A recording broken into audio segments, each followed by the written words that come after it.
Baldan tatlı dilleriyle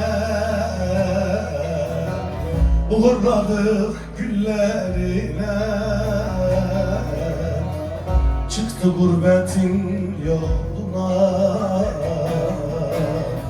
döndü bana kefen ile.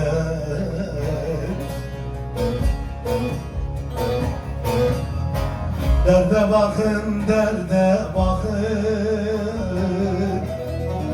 gelin dostlar ağıt yakın. Azmışlar oy, üzerine toprak atır.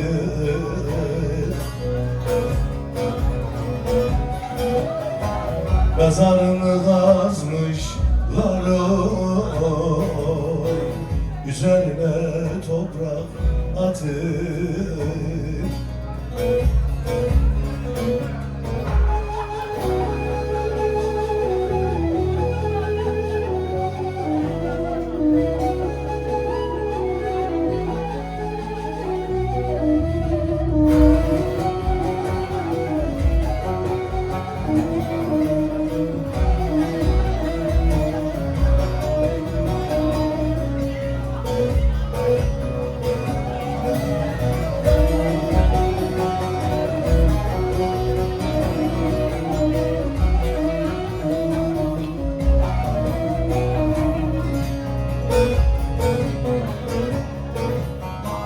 Durmaz yaşım, durmaz yaşım,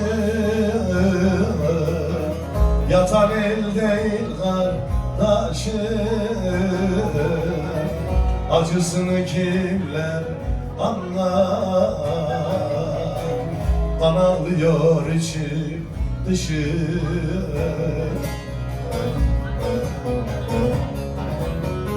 Derde bakın, derde bakın, gelin dostlar ağıt yakın. Mezarını kazmışlar oy,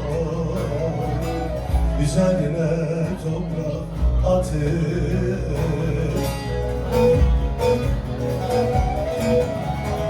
Mezarını kazmışlar oy,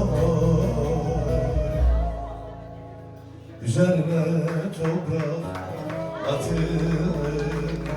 Hüseyin abiye gitsin.